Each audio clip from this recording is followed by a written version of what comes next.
Dear viewers, good evening to all of you. Today I would like to deal with an important sentence under active voice to passive voice. Here I am taking up gerund constructions.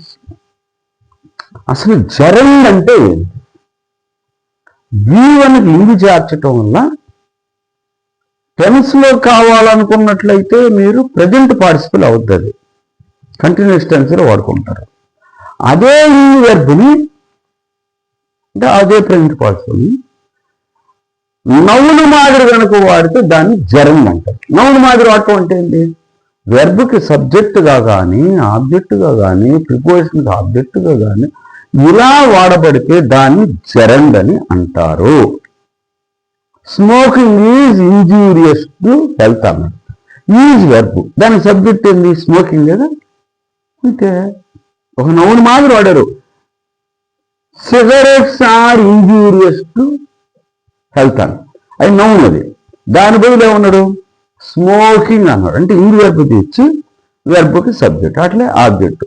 ఒకప్పుడు నేను చెప్పున్నా వేరే వీడియోలో, కానీ సందర్భం వచ్చినా just చెప్పాను. వీటిని ఈ సెంటెన్స్లో కనపడితే పరీక్షల్లో కానీ నిజ జీవితంలో కానీ ఎలా మనం వాక్యాన్ని ప్యాసివ్ వాయిస్ చేయాలా అనే చెప్తాను.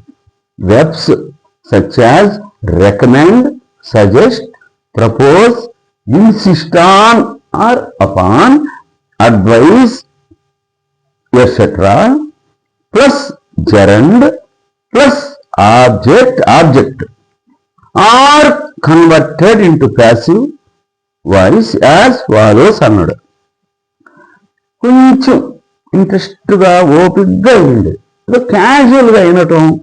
తమాషగా అంటే నువ్వు సబ్జెక్ట్ని ప్రేమిస్తే అది నిన్ను ప్రేమిస్తుంది. నువ్వేం వేలే విన్నావు, ఏ వేలే అంటే మాత్రం ఇది ఖచ్చితంగా 200 సంవత్సరాలు కూడా రాదు. ఖచ్చితంగా జాగ్రత్తగా కాన్సన్ట్రేట్ చేయండి. ఇప్పుడు ఇటువంటి ఏరియాలు చెప్పేవాళ్ళు తక్కువగా ఉన్నారు. ఈ వదిలేద్దాం అనుకోం కూడా, అయ్యో మిస్ అయిపోద్ది రోజులు చేసి ఇంటికి వదిలేయాలని ఇది కూడా చెప్తున్నా నేను. అంతే, జాగ్రత్తగా గమనించండి. Example, he insisted upon improving my vocabulary అన్నాడు. ఇక్కడ ఏమైంది? ఇన్సిస్టెడ్ అనేది వెర్బ్ ఇచ్చాడు కదా పైన. ఆన్ గాని అపాన్ గాని రావచ్చు, ఈ వెర్బ్ అయిపోయింది. తర్వాత జెరండ్ అనే ఇంప్రూవింగ్ అనేటువంటి జెరండ్ వచ్చింది, దానికి ఆబ్జెక్ట్ కూడా వచ్చేసి మై వొకాబులరీ. దీన్ని ఎలా చేయాలా? హీ ఇన్సిస్టెడ్ అనేది దాన్ని యాజ్ ఇట్ ఈజ్ గా తెచ్చుకోండి. హీ ఇన్సిస్టెడ్ దట్ అని పెట్టి ప్యాసివ్ వాయిస్ దట్ పెట్టి, ఇక్కడ ఇంప్రూవింగ్ తర్వాత ఆబ్జెక్ట్ ఉందే, ఆ ఆబ్జెక్ట్ ని ఇక్కడ సబ్జెక్ట్ గా తేండి. He insisted that my vocabulary should be, అంటే ఇన్సిస్టెడ్ అంటే ఎంత గట్టిగా చెప్పటం కదా అన్నమాట. షుడ్ బి ఇంప్రూవ్డ్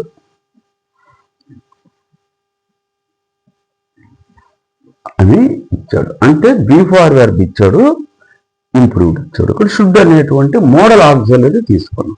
ఇది అబ్జర్వ్ చేయండి దయచేసి. చేస్తే ఇంకా ఎక్కడ పరీక్షలు ఇచ్చినా కూడా మన పరీక్షలు ఒక్కోసారి క్రిటికల్గా ఇస్తాడు, అవి మనం ట్యాకిల్ చేయగలగాలి. ఓకే, రెండో example, they recommended reading good books. They recommended reading good books అంట. ఇది చూసారా, రికమెండెడ్ వచ్చింది ఇక్కడ పై లిస్ట్ లో ఉంది. రీడింగ్ జెరండ్, తర్వాత గుడ్ బుక్స్ అనే ఆబ్జెక్ట్ వచ్చింది. ఇది ఎలా చేయాలి? మళ్ళీ ఆ రికమెండెడ్ దించండి కిందకి ప్యాసివ్ వాయిస్ లో, పై యాక్టివ్ వాయిస్ కింద passive. They recommended that reading తర్వాత ఆబ్జెక్ట్ వల్ల గుడ్ బుక్స్, అది చేశారండి సబ్జెక్ట్ గా. That good books should be red. Read red red, read red red, read red red. Read అని అనకూడదు మళ్ళీ తర్వాత, జాగ్రత్త. ఈ 3 అయిపోయింది అంతే. తర్వాత మూడో exam, the doctor advised taking a timely diet. The doctor advised, తర్వాత ఏం చేశాడు? అడ్వైజ్డ్ అనేది ఏంటి? వెర్బ్. టెన్స్ ఏదైనా ఉండొచ్చు.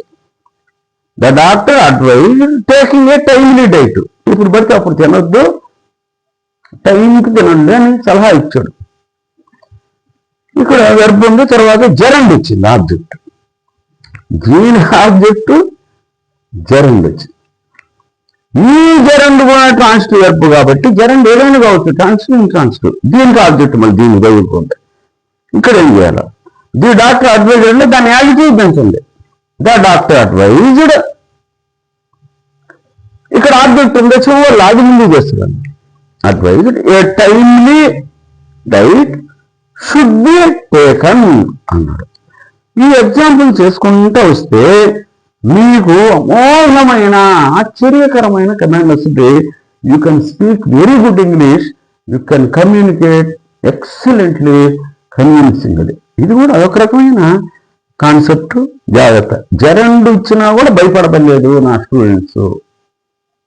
50,000 పైన వీసి వచ్చిన ఈ రోజుతో భోగి. మీ అందరూ కూడా కృతజ్ఞతలు. ఇంకా 6 నెలల లోపలే నేను ఇది నా టార్గెట్ రీచ్ కావాలా, దానికి మీరు అందరూ సహకరించండి. ఇప్పుడు మాదిరే బాగానే చూస్తున్నారు. మీ అందరికి కూడా I wish you A happy and prosperous Bhogi, Sankranti and Kanuma. And I wish you also best of luck in your efforts in achieving your goal. Thank you very much for your being.